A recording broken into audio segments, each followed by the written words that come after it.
Today, Elena, welcome once again. Thank you very much for having joining us at Japan House for one of your draw-alongs. As we've started late, I think we will still try and do the hour, of course, so that means we will finish a bit later than would have been scheduled, if that's okay with you. So today we're going to be talking about inking. Inking. I brought my own ink today. Wow. Seeing as we're talking about inking, thank you very much. This is going to be lots of valuable information for everybody who's going to be following us. The reason, of course, we're doing these is because Elena very kindly last year helped us at Japan House with a workshop about manga when we held our manga manga exhibition. This is manga, the art of Urasawa Naoki, and proved so popular that we thought we would put. Yes, when we could all be together in the same room at the same time. So we're taking this opportunity to take those workshops and expand them and go online. If we encourage people to draw along at home, either digitally or with pen, paper and ink this time, I would presume, and also to post what they have created online on social media afterwards with the hashtags, if I can see them, hashtag Japan House London, hashtag manga, or hashtag museum from home. And if you could also tag us at Japan House LDN. Thank you very much indeed. Just before we start, a few housekeeping rules, if I may. Please note that your microphone and webcam will be disabled for the entire duration of the event. Please use the question and answer feature to type your questions. So we'll be able to take some questions throughout the hour, and also we'll leave some time, hopefully, if we finish in time at the end, for some more questions. So please get your questions ready for Elena. You can send a question anonymously, or you can attach your name to it as well. And questions will be collated by the moderators at Japan House. Please note that this webinar will be recorded. Okay, you should have a picture of Elena, the videos on the right-hand side of the screen, and maybe me as well. And on the left-hand side of the screen, you should have the main part, which will be the slides, which is when Elena will share. So please, please welcome award-winning manga artist, Elena Vitagliano. Over to you. Thank you very much. So as you said, today we're gonna talk about inking, and we're actually gonna practice it. So we're gonna try to ink a character. So I'm gonna share my screen. And let's see.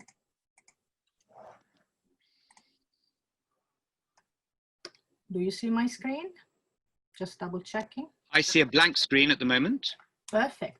So hopefully everyone has received also something to print. This is to help you following the process, because inking is not exactly like drawing. It's connected to it, but it's not the same thing. So I thought I would give you, sort of advantage sending you the character that we will ink today. I'm still going to show you very quickly how to draw it. So what you should have is, what you should have received is this, the structure and the pencil version of this character, hopefully. This character that you see, it's my own character, and it's a new character. Actually, from next week, there will be a webcomic available for everybody to read for free. You will find more information on my social networks. And the webcomic is called A Stranger I Loved. And this is the protagonist, the one that you see. It's called Elisa. And so we are going to ink this character. Mm-hmm. And we're going to learn about hatching, cross-hatching, and a Japanese technique called kakehami, and about some, theory. We're going to mention some theory about shading, okay, especially shading the face of a character. So if you have this structure, okay, let me just focus a little bit more on it. And you want to try to draw this character, okay? So I'm just going to show you very quickly that the head is, we are not going to go too deep into this because otherwise we won't have time to ink. But you see the face is made of a circle, actually a sphere, and another line across. You know, some people call it this, the cross and circle scheming. Then I put the ears this side, okay, and this is exactly what you have here. In this case, the neck is not going to go straight, but in this direction, okay. And how I imagine it is, I'm gonna just make this bigger so you can see, like a structure like that for the where I put the neck on top, okay. And this line are this, right? And for the shoulders, I'm just going to use 2 circles, all right. And then here we have part of the torso, all right, and the arms. So what's important is that you notice that, just going to draw another line with a different color. No, I don't want to delete that. All right. So that it seems straight, okay, but this is the rhythm that we see in the figure. So it's not just like this, but there is a rhythm. So this way, the figure you're drawing won't look too rigid, okay? So if you have done that, you can, you will find that you have a structure very similar to this. I also did a structure for the hat, very simplified one. These are just references to be able to draw on top of it. All right, so it will be more or less something like this, but this doesn't have to be precise. It just has to help you finalize your drawing, right? These are the hair, but they can change while you draw on top of the structure you have done. All right, so let's delete that and try to draw the figure on this structure.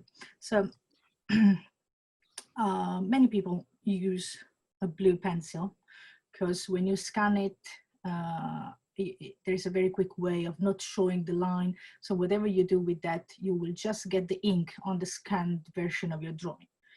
Okay, and also, you know, it may be useful for your eye to have the structure in one color and the pencil in gray. Right? Gives you a clear vision of what's happening. So if I remember the old-fashioned times when you had to photocopy things, and of course the photocopying wouldn't take up the blue, so exactly all numbers and it's still the same when you scan your drawing. Okay, so it's very useful. That's why we use blue lines, or red sometimes. Right, so as you see here, there are 2 spaces that we're going to use for the eyes. The eyebrows will go on this line. So obviously now the drawing won't be perfectly the same, exactly the same, but it will be very similar. Just want to show you how to get from the structure to the drawing, and then we go quickly into inking. And oh, actually one important thing that I didn't show you is that, before we go ahead, is that our final result will be this one. So stay connected, okay? So you will be able to see how from this, we're gonna go to that. There you go. And everything starts with the structure that we have, I was saying. So pencil, eyebrows, and nose. All right. Should I make it bigger? Is it visible enough? It's I can see, definitely. So I'm gonna go for a, oh great. So I'm gonna go for a smile, honestly. And then here, I'm gonna draw the eyes.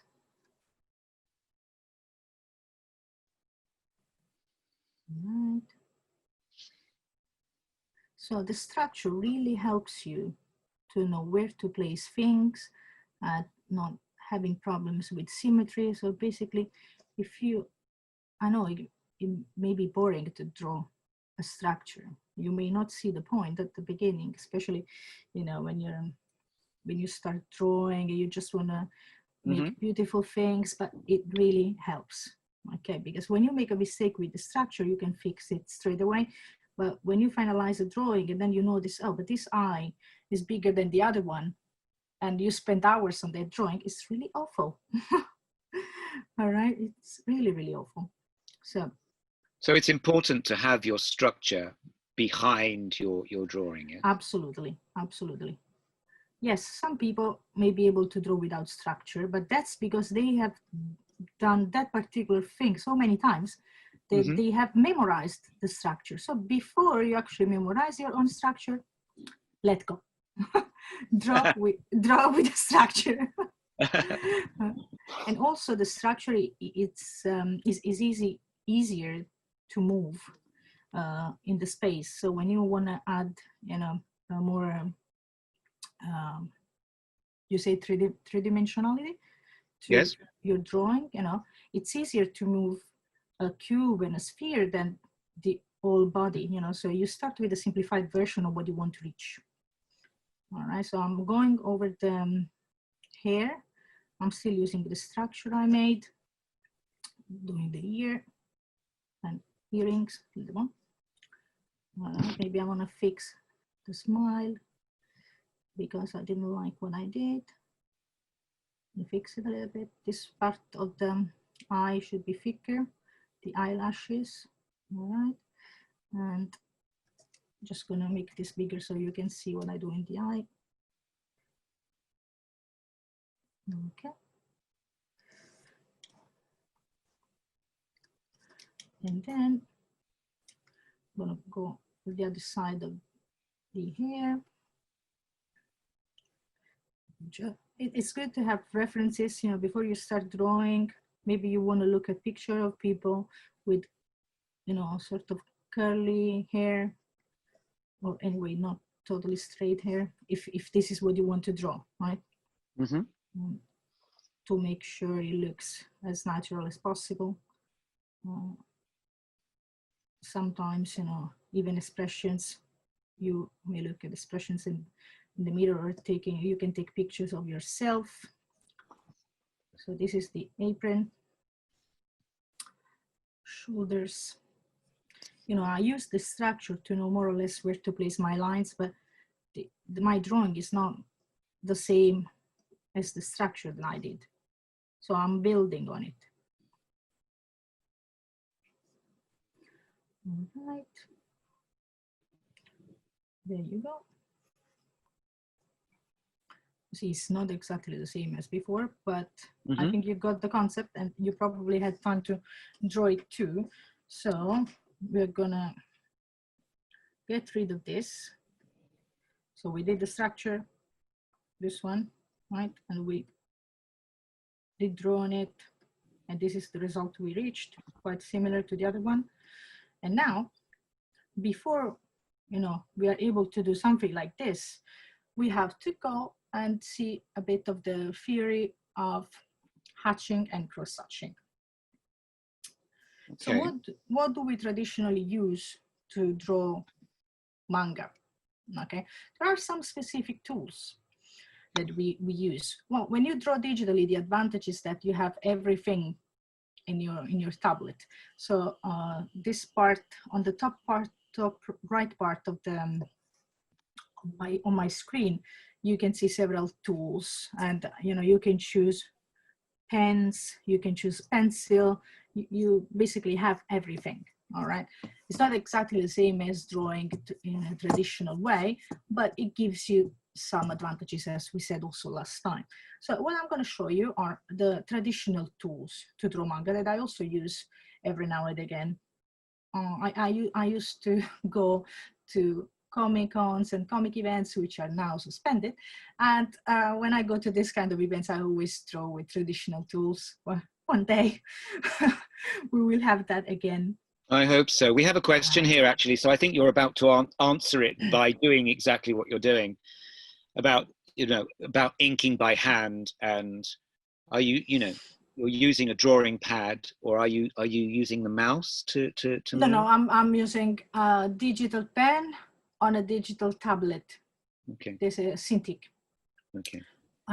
So the traditional tools, okay, first of all, you need nibs. Let me show you properly. Okay, I think you can see it, right? These are nib holders, and these are the several kind of nibs that you can find. And I'm going to show you 3 in particular that are very important for the mangaka job. Mangaka means, manga artist in Japanese. Saji pen, G pen, and Maru pen. So the Maru pen is the one that allows you to have very thin lines, like, let's see, let me use it like this, or even thinner than that, like this. Then Saji pen allows you to have uniform lines, but thicker. Okay, probably it would be something like this, or like that. All right. Depending also on the quantity of ink that you're going to use. And the G pen, which is actually my favorite, is the one that, based on the pressure that you put on the nib holder, will give you thin or thick lines. So you really need to practice to master it. So the digital pen also gives you this possibility. So if I start with a thin line, but then I press more, I can have a thicker line and then go back to thin. Okay, this doesn't have the same thickness from the beginning to the end.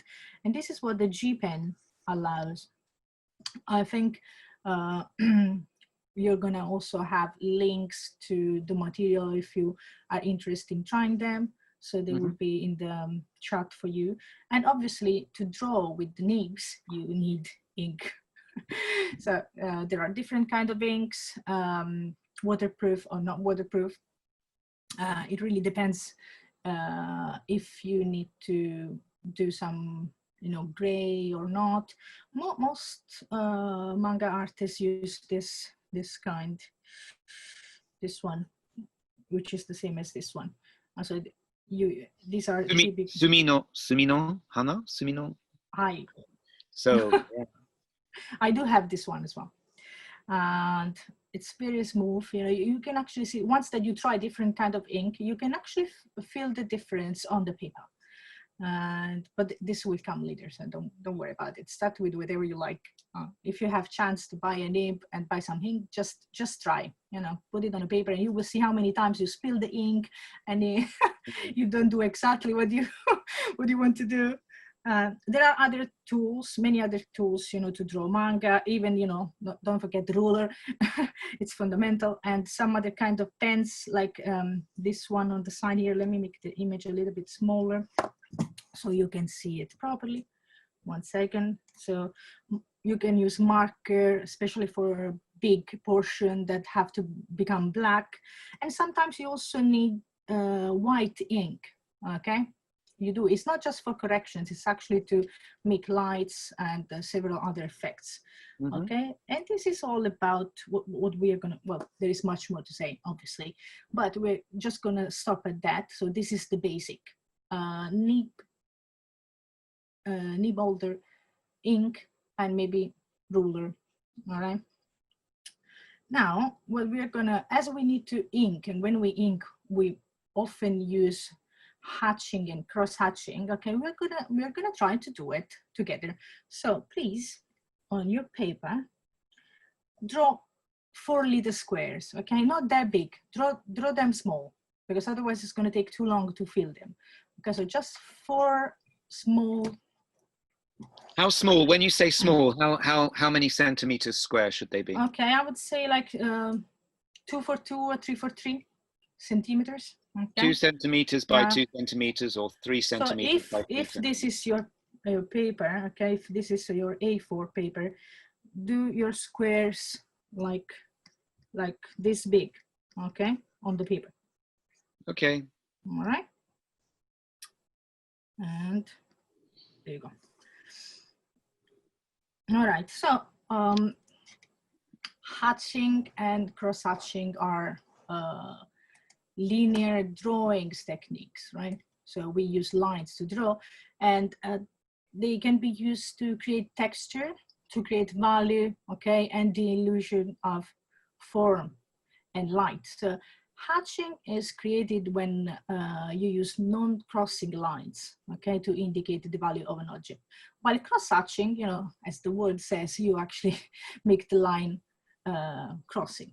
So on the first one, we are gonna use vertical lines. Okay, you could start even with horizontal lines. It's the same. What I want to create is differentiation in values. So you'll see. Let's start with vertical lines.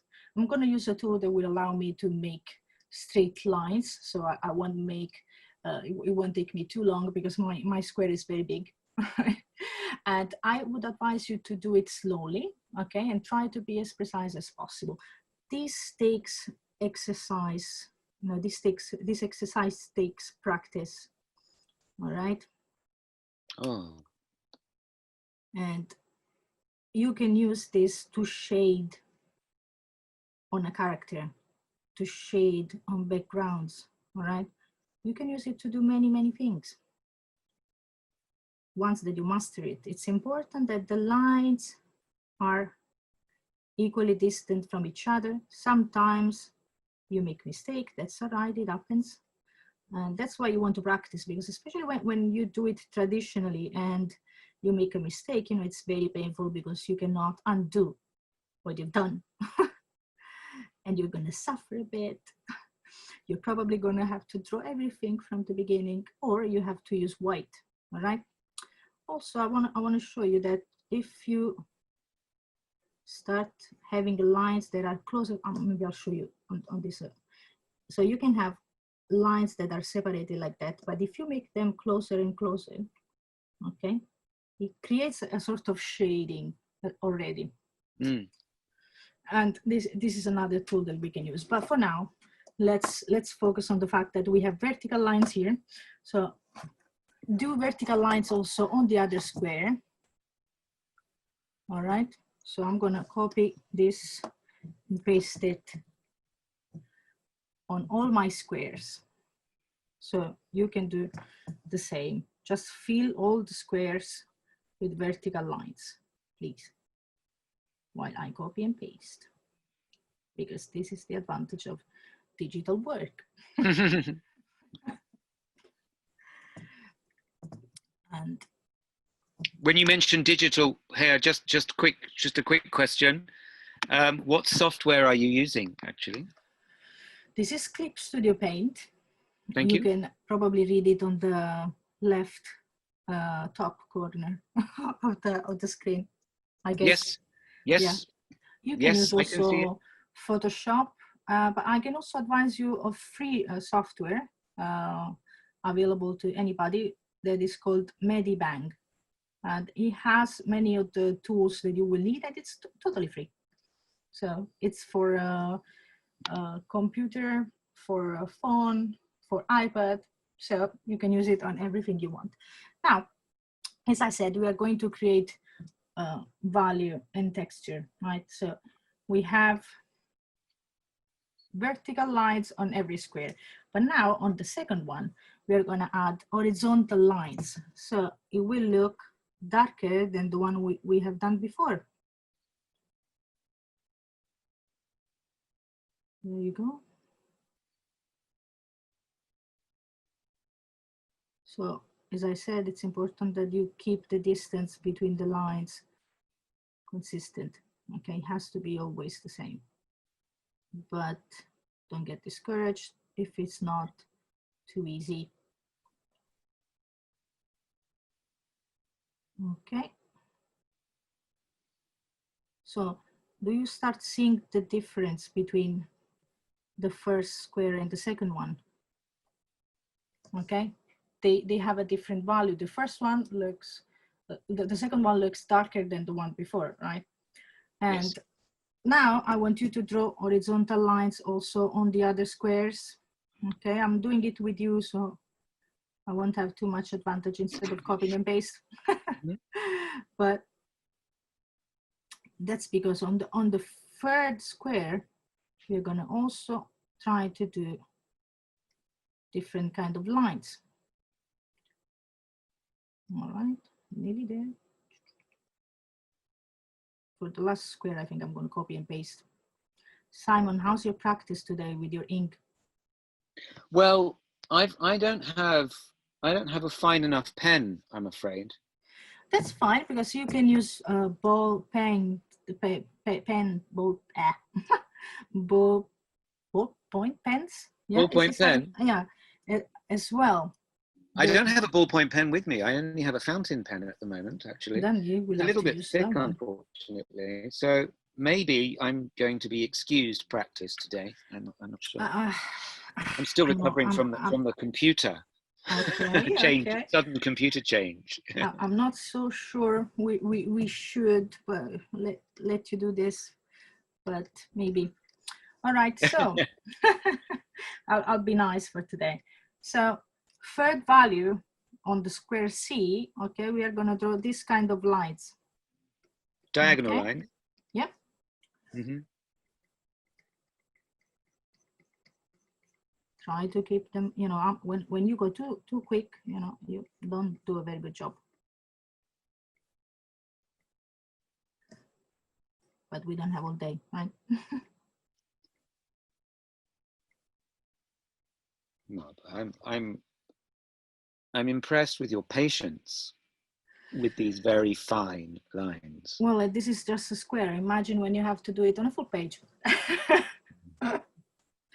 Well, you need to love it to do it, and I do. So I actually am pretty lucky because I do something I love every day. So that's great. So I'm just copying and pasting these lines on the square D, because now on D, we're gonna have these other kind of lines.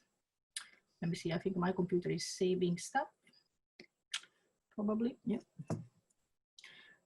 Every 5 minutes, my computer saves what I'm doing.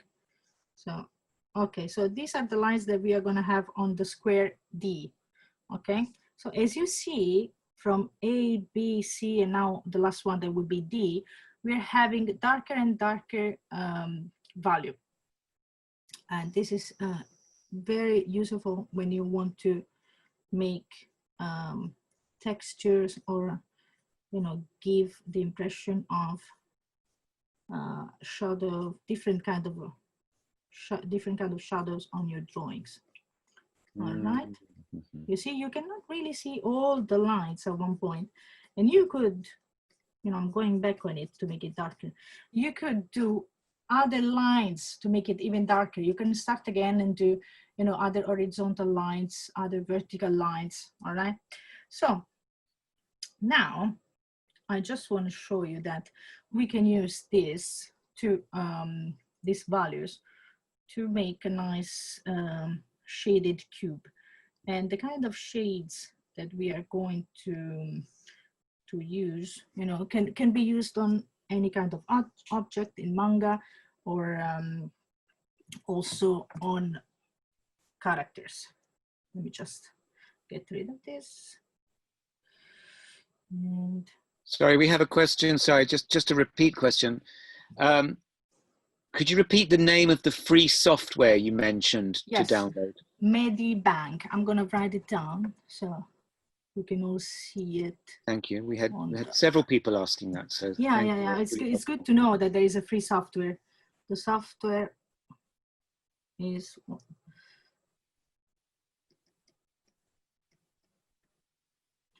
free software. Medibank. Yeah. Medibang. Okay. Thank you. So if we draw a cube, all right. Oh, what I'm going to actually use pencil to do that in case you have just pencil at home. So you can also see that it's doable with pencil. So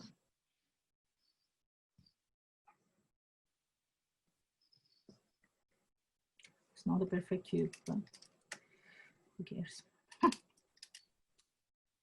All right, so let's imagine that the light is coming from this point. All right, so this, we're going to call it C. Okay, this is going to be the darkest side because the light comes from the opposite side. This one we're going to call it A, and this one we're going to call it B. B would be medium tone, while A would be just white because it would be the one that is in full light. And also we're going to have a bit of projection of shadow. Let me move this here, so otherwise it's going to be the way. And which is going to be something like this, more or less. So basically, what we have done here with these tones that we have, okay, we can actually use them to fill with different values the sides of our cube. So let's start with the one that is medium tone. I think I'm gonna use A, okay? And with the pencil line. So I'm gonna go with vertical lines here. Oh, what's going on?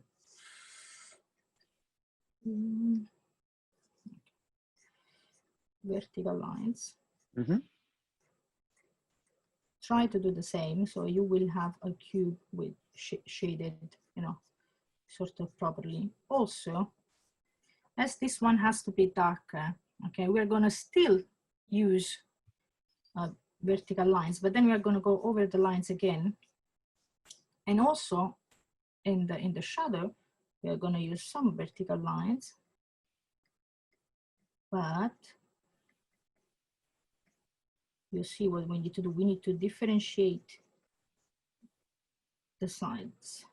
So on the shadow, we are going to use also horizontal lines. So this side, this one is completed. Okay, so we're going to make horizontal lines.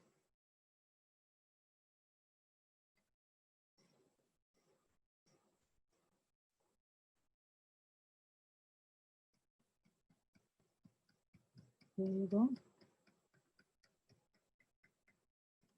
I'm doing a very rough job, yeah? And on the last one, the one that has to be dark, we're gonna go again, darkest. We're gonna go on it again and again. All right. Maybe even, you know, using this one, the D.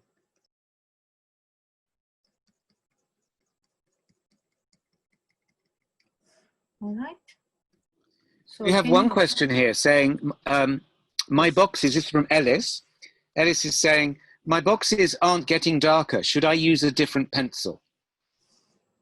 Yes, it may be possible that you have one of the kind of pencil that is used, you know, for technical stuff, so it doesn't really get darker. Yes, it's probably the pencil. If you're using the correct cross-hatching, it should get darker. That's why I used the pencil effect, so you could see how it should look. So basically, I think you can see that, you know, it gives more three-dimensionality to what you draw. Okay, this is for cross-hatching that we're going to use on our character. And I also want to show you a particular way of shading that is called kake-ami, and it's a Japanese way of shading. Okay, so basically, instead of having long lines, we're going to have short lines, and we're going to create something that it's similar to a pattern. Okay, it's done using this kind of segment. Okay, and then let's say we want to fill this square. Okay, this time it would be a small square for me as well. Okay, so what we need to do is to imagine, okay, I'm going to draw on a different, with a different color just for you to see what I mean. To imagine that there are like small squares that go in different directions, okay? And then we are going to fill them with short segments like this. 1, 2, 3, 4, 5, and 6, maybe. No. 1, 2, 3, 4, 5, and 6. And you count in your mind. 1, 2, 3, 4, 5, and 6. And there you go. So keep on doing it. They have to change, the lines have to change direction all the time. And they sometimes this kind of effect is used on clothes. You know. It reminds me very much of textile. Yeah, it does. That's why it's used on on clothes probably. Mm-hmm. But not just on clothes. All right. Now, if we go over these lines again, but using perpendicular lines, okay, we're going to have a, so this one, so the general technique of using short traits to, you know, shape something to create a pattern is called kake-ami. So based on the number of times you actually go over these short lines, okay, they change a bit the name. So this one is the ichi kake because it's one line. And if you use 2 lines, like I'm going to show you now, it becomes ni kake. So it's like this. So let me make it bigger. So the lines have to be perpendicular to what you have done. So if this is what you have, okay, you have to go like this, okay? Mm-hmm. And we are nearly done. I mean, kake, of course, in Japanese means to draw, to write. Yes? Oh, yeah, right. Sorry, I didn't mention that. No, so all of these names that you're using, indeed are forms of writing, forms of drawing manga. All right. So we're going to use this particular technique in a bit on our character, just on a small portion because it takes long time, but you can practice as many times as you want. And I want to show you also that you can have different types of, let me make this a little bit smaller. Okay, so ni kake, yon kake, because you use 4 lines. So you go over the same little square 4 times with lines in different directions, like we did for the value that we created while cross-hatching. Yes. Okay, or you can use also lines that go in complete different direction, like this one, or this one. I don't know if it's clear. Okay, Yes. so this is how you do it. It takes time. Luckily, there are also techniques and things called screen tones that allow you to basically cut a piece of paper that has already the kake-ami on it and paste it on your character, even as a traditional tool. Okay, so the last thing that we need to know to ink our character is shading, how to shade. So we have seen on our cube, okay, that if we imagine there is a light source, we're going to have different value that we can use. Now I'm going to show you what happens on faces if we have lights that come from different directions. So I prepared this for you because you just have to, you know, understand what I'm saying, and you can try this later if you want. Okay, but for now we're just going to be happy with, you know, the example. All right, so let's make this a little bit bigger. Is it big enough? I can see it. It's filling my screen. Yes. Very nice.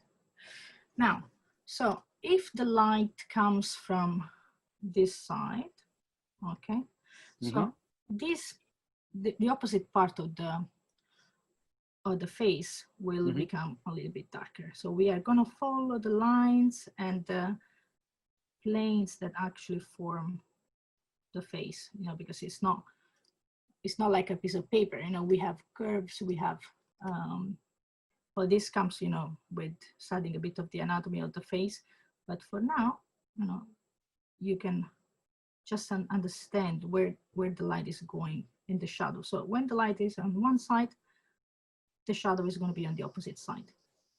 All right. So on the neck as well.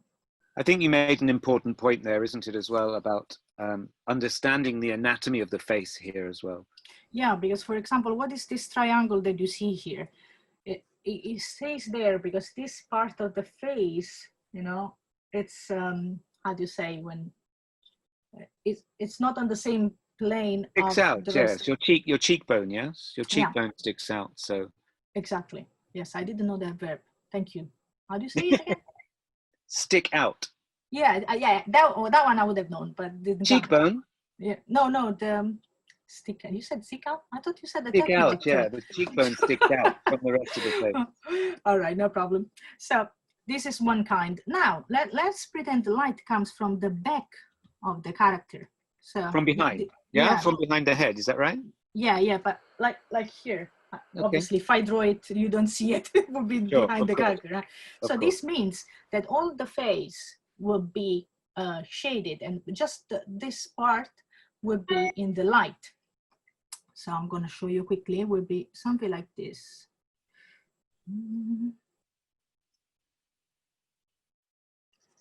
So all this part will be in the shadow. Sometimes, you know, this using the right light creates a different feeling for the reader, different kind of emotion that you can, you know, communicate.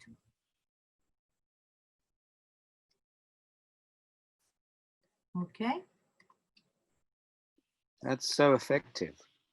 Second one, and then we can have the light from the bottom. I don't know if you have ever done it with your phone to scare someone in the dark, because this is what happens. You know, it's actually, it becomes a bit scary. So I'm going to show you what happens, because this part, you know, it's oh, I need to give you the light. One sec. If you're seeing from the bottom, we are nearly done with a bit of theory, but we need to know what we're doing. So this part here stays in the light. So we're just to let people know, we're at 3 o'clock now, and we were going to finish, of course, at 3, but we scheduled our scheduled time was 20 minutes later, unfortunately, due to more than one technical problem, and so we started 20 minutes late, just so that people know, and we'll finish at 20 past. So we have yeah, it's 3 o'clock, so we've got 20 minutes to go. All right, from the bottom, and I think for now we are from the top now, from the top, and it's gonna have just this part, you know, in the shade, but the cheekbones will be in the light.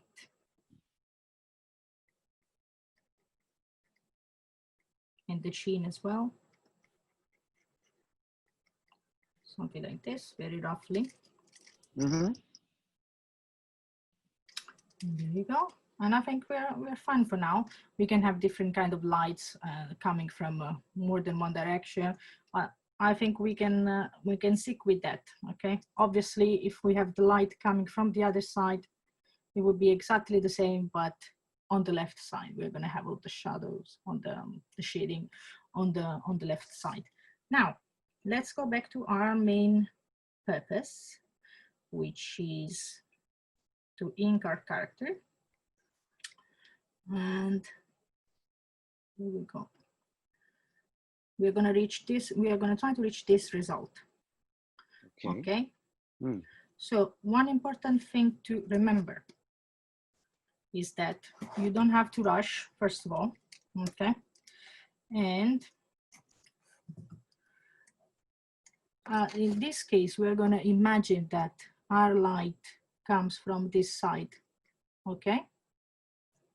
Mm-hmm. So when you ink, you want, even if you just use lines, okay, you can create a different effect just using thinner lines on the side that is supposed to be on full light, and thicker lines for the side that is in the shadow. So clearly, to be more clear.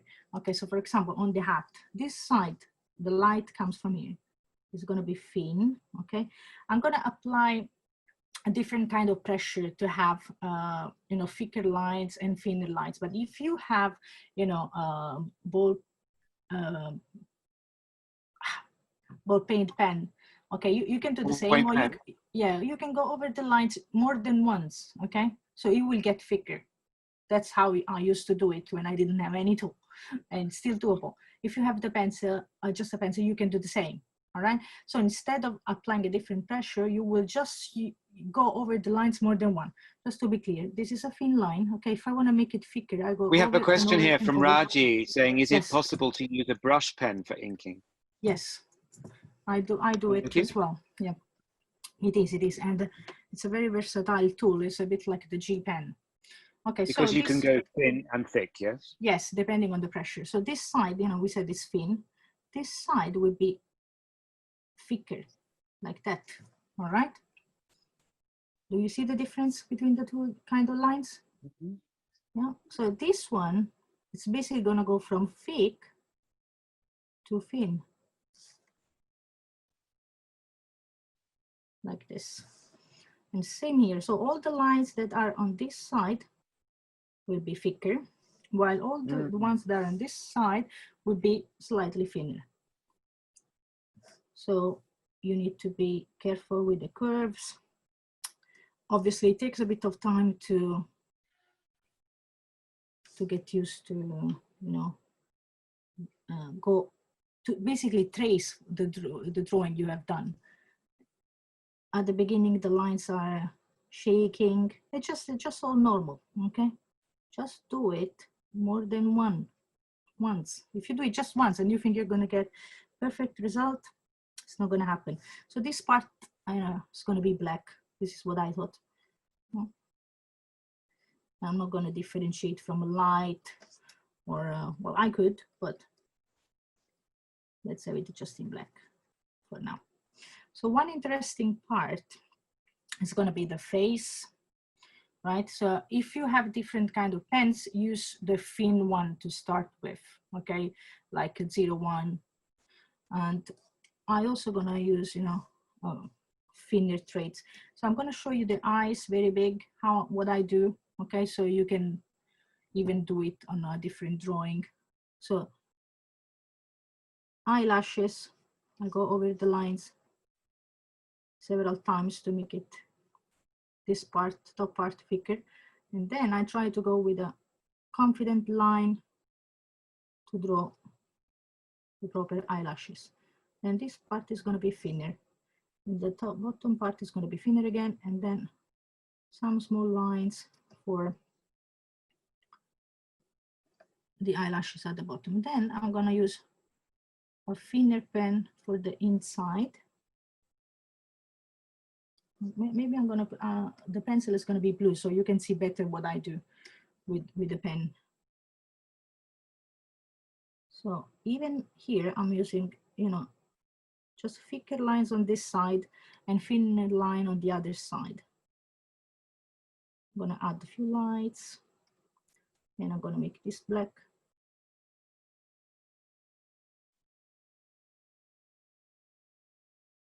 And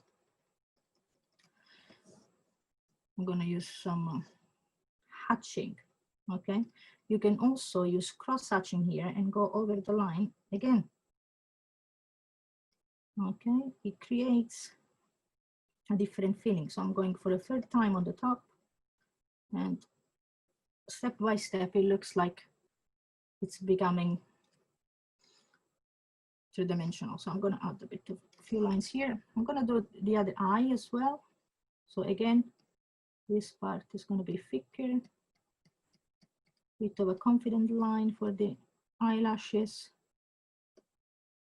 Thinner line here, bottom part, thin eyelashes. And for the eye, again, we're going to use a bit of cross-hatching in the eye. Don't worry if you make mistakes. Don't worry if it takes longer to you. I've been practicing a bit, so that's why I managed to do it.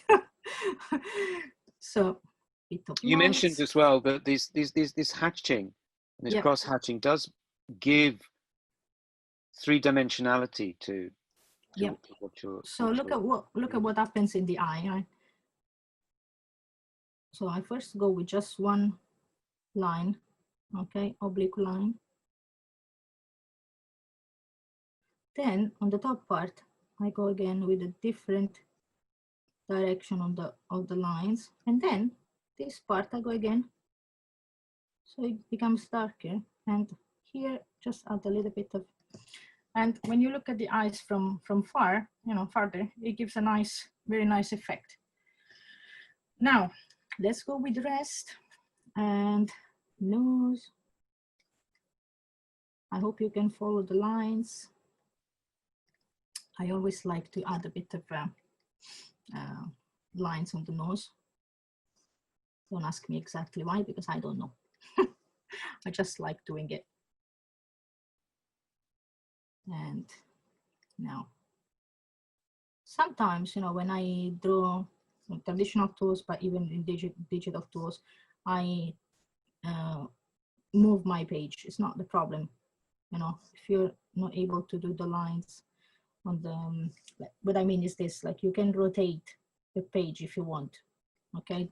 If this allows you to make better lines. We have a question here actually, which is related to that, I think, maybe, from Zaina Malik. Do you have any tips for getting nice smooth lines while inking? Yes. Mine always tend to look a bit shaky and wobbly. Yeah, that's because, as I said, you need to practice, and very good exercises are basically having pages and pages of lines. The more you do it, the more you become able to make straight lines and confident lines. There is no like a magical wand that will make your lines be straight unless you practice till they become straight. I think you say they're confidence as well, isn't it? Make confident lines. Yeah. So this is what allows you not to make shaking lines. So even if you don't know exactly what you're doing, you need to pretend you know with yourself, and they will look much better. I mean, these tips you're giving are the same for calligraphy, where you use ink, of course. Is that a question or or you are stating? No, this is my comment. Oh, okay. Yeah. Yeah, because I was saying I'm not sure because I haven't done calligraphy. It's the confidence of line, isn't it? It's the determination, the conviction that what you're putting on paper is exactly. Is correct. So what I want to say, I just want you to notice something here at the chin. Yes. I always, well, you don't have to do it. I mean, it's not the only way to do it, but I always make this part a little bit thicker, okay, compared to the rest of the face. I like that kind of effect. Mm-hmm. And okay, a little bit more over the lines, and my computer is saving, as you can see. All right, so remember that this part needs to be a little bit thicker because it's in the shade. And I'll go over this line again because maybe it wasn't too thick. And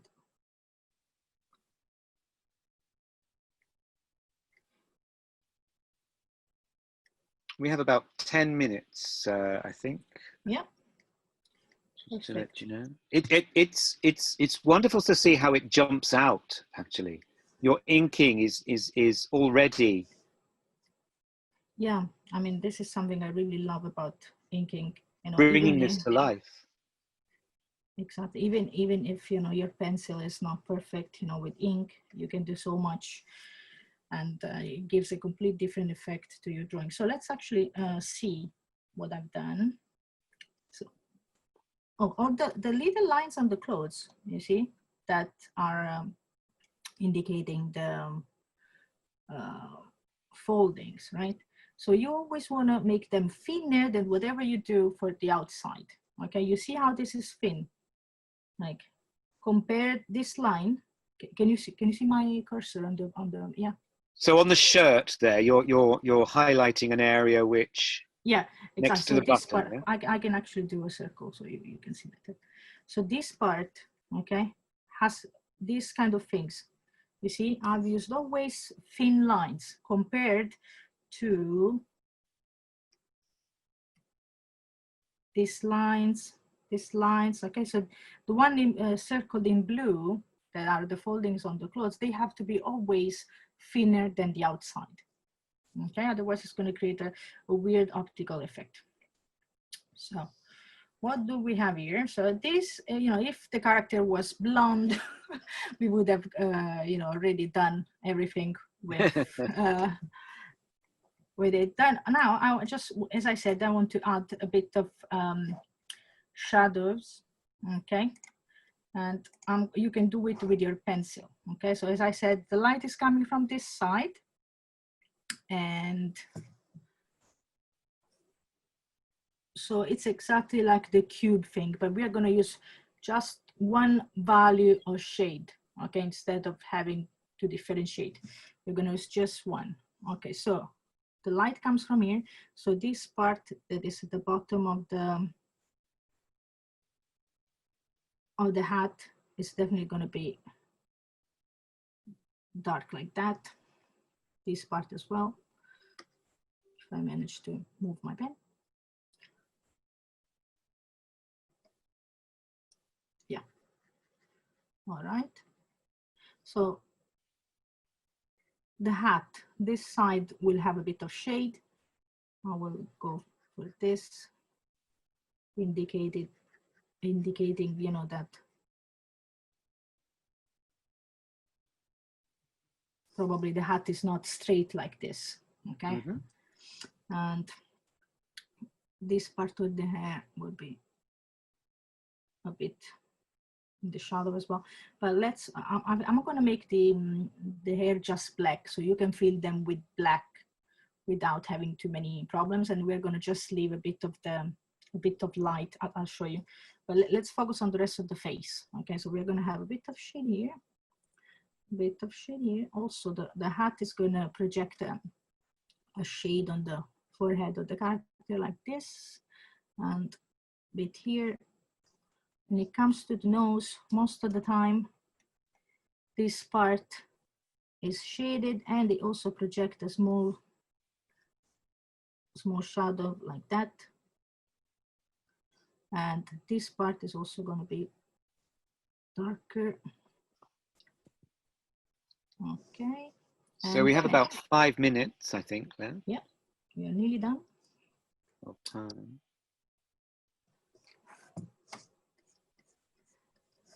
Okay. There you go. That's how you feel it. This part of the chin is also the shade, and you want to add a bit of shade here on the shirt.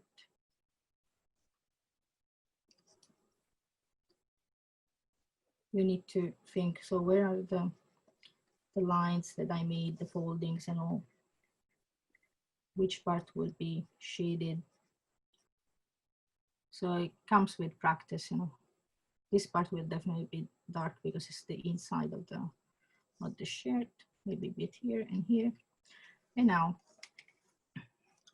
so as I said, we can use different type of shading for the hair, but we're going to go for the very easy one. Let me show you what I've done here, because if you don't have the tools, it's going to be complicated too. So this part, okay, comes when you have like a sort of brush or something that you can use to have different pressure on the paper. And so let's say this is like a small piece of your hair, and you want to have this effect. So you're going to go like this from the top.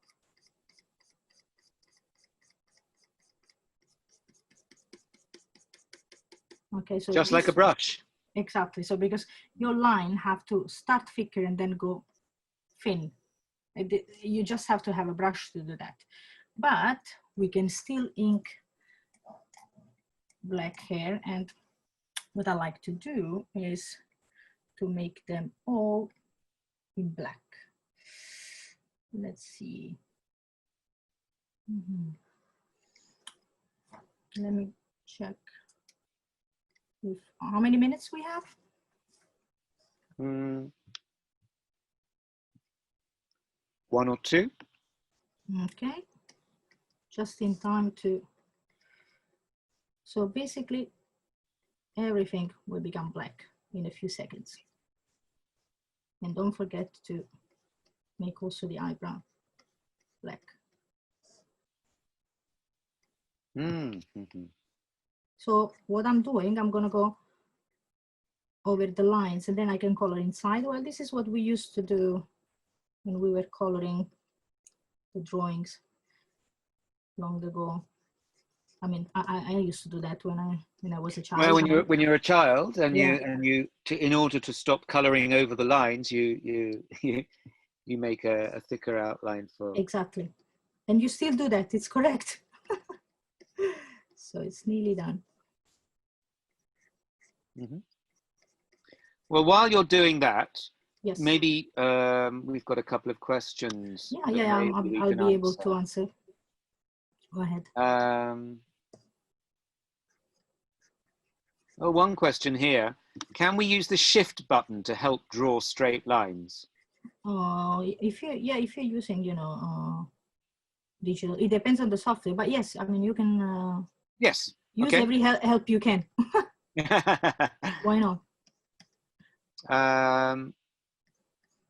It's good to be able to draw straight lines, even without any help for yourself. What is the pen that doesn't get darker called? I'm hoping that you might understand that question. No, I don't. Okay, so that's from Carla. Maybe if you can elaborate on that one, please. What do you mean by cold? Be able to help. Oh no. So, this is a question from Victoria. I think it's to do with the grey shading you did under the hat, for example. Yes, the grey shading under the hat, the neck on this one. Could this be achieved by vertical line shading? Yes. Yes. We don't have time to show you, but it can. Yeah. So now if you have a white pen, you can actually add a bit of light on the hair. And we are basically done. There you go. We just used the different shading techniques. One more basic for this one and this one. Here, if you want to practice with the kakehami, okay, so just make 2 little squares and, oops,